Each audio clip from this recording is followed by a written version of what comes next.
Do deer eat tomato plants? Absolutely. Last summer, I planted a beautiful row of tomato plants, dreaming of fresh summer salads. But then I noticed ragged edges on the leaves and some branches completely gone.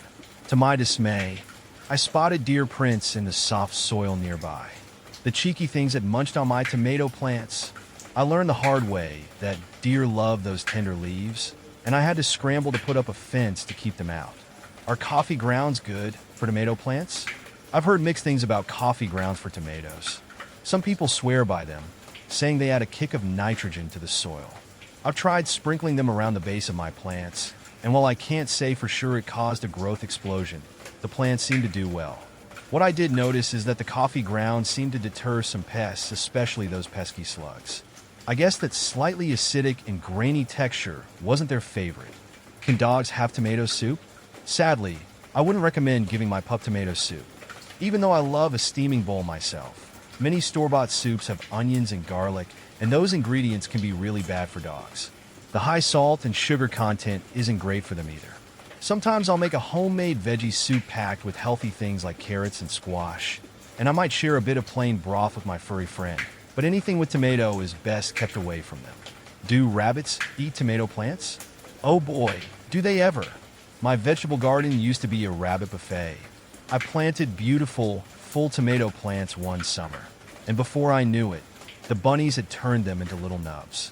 The cute little critters absolutely adore those tender leaves and the juicy tomatoes themselves. Now, I have my garden completely fenced off to keep those hungry rabbits at bay. Can cats eat tomato? I'm always super careful about what my cat eats, since they can be sensitive to certain foods. While a tiny nibble of a ripe, red tomato probably won't harm them, the green parts of the tomato plant, like the leaves, stems, and unripe tomatoes, are actually toxic to cats. It contains a substance called solanum, which can make them sick. I find it's just easier to avoid giving my kitty tomatoes altogether. How to make tomato soup from tomato sauce. I love making tomato soup, especially when I have a jar of leftover tomato sauce in the pantry. It's so simple. I usually start by sautéing some chopped onion and garlic to add flavor. Then I pour in the tomato sauce, add a good splash of chicken or vegetable broth to thin it out, and a dollop of cream to make it rich. I season it with salt, pepper, and maybe a pinch of dried basil for that classic Italian taste. It's so satisfying, quick, and way better than anything from a can. What to eat with tomato soup? I'm a big fan of tomato soup, and I love getting creative with what to pair with it. My all-time favorite has to be a classic grilled cheese sandwich. The gooey cheese and crisp bread are the perfect match for the warm, creamy soup. But sometimes I like to mix things up. A simple salad with a tangy vinaigrette can be a nice, light contrast, or a warm, cheesy quesadilla adds a fun twist. If I'm feeling really adventurous, I might even try dipping mozzarella sticks into my soup. Can chickens eat tomato? Chickens can definitely eat ripe, red tomatoes, and boy, do they love them. I always find it hilarious watching my girls chase after a juicy tomato I've tossed into their coop. However, it's important to avoid giving them any green tomatoes, the leaves, or the stems of the plant. Those contain a substance called solanum, which is toxic to chickens. So, the ripe, red goodness is all for them. How to make tomato gravy. I grew up with my grandma making the most amazing tomato gravy. It was the perfect topping for mashed potatoes or a warm biscuit. Her recipe was simple, but so flavorful. She'd start with a bit of bacon grease in a pan and cook down some onion until soft. Then, she'd whisk in flour to make a roux, browning it slightly for a nutty flavor. Next came the tomatoes. She used a mix of canned and fresh if she had them. A little water or broth to loosen things up, some salt, pepper, maybe a pinch of sugar to balance the acidity, and a good simmer until the gravy was rich and thick. Just before serving, she'd stir in a bit of cream for some extra richness. How to store tomato paste. I used to always end up wasting leftover tomato paste, but I've finally found a few tricks that work for me. My favorite method is freezing it in small portions. I scoop a tablespoon or two onto a sheet of parchment paper, freeze the dollops until solid, and then pop them into a freezer bag. When I need some, I can just grab what I need without thawing a whole can. If I only need a small amount, I sometimes just mix a bit of olive oil with the paste in the can before covering it tightly with plastic wrap and refrigerating it. How to tell if a tomato is bad. There are a few telltale signs I look for when checking if tomatoes have gone bad. First, I check for any mold or discoloration. Those are definite signs to toss it. I'll also give them a gentle squeeze. If it's overly mushy with liquid leaking out, it's past its prime. Finally, I always give it a whiff. Fresh tomatoes have that earthy, sweet smell, but a sour or fermented scent means it's time for the compost bin. What is tomato extract? Tomato extract is a super concentrated form of tomato goodness. Think of it like the essence of tomatoes. It's made by processing tomatoes and removing water and seeds, leaving behind a thick paste. Because it's so concentrated, it has a really intense tomato flavor and is packed with nutrients like lycopene, which is a powerful antioxidant.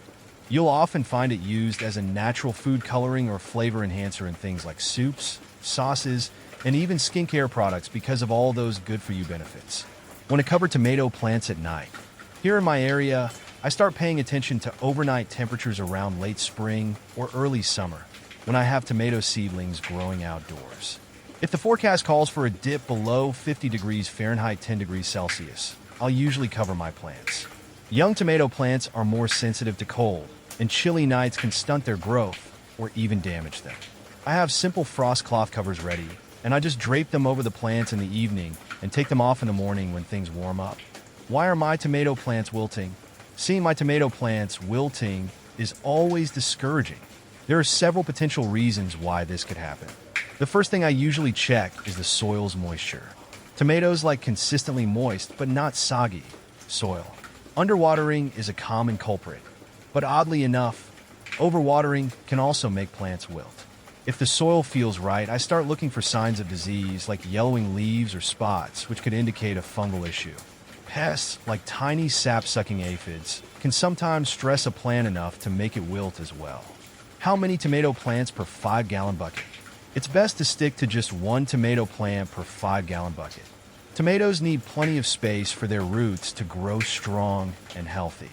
Crowding them can lead to competition for resources, and you might end up with smaller, less productive plants. Since a 5-gallon bucket offers a limited amount of soil, a single plant can thrive and give you the best harvest. How much Epsom salt for tomato plants?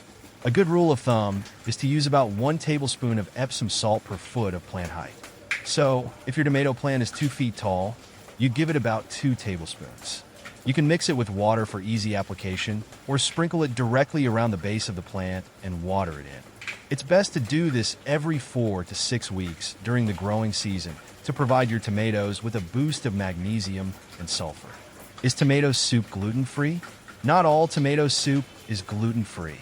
Traditional condensed tomato soup often has wheat flour as a thickener. However, there are plenty of gluten-free options. I always make sure to read the labels carefully.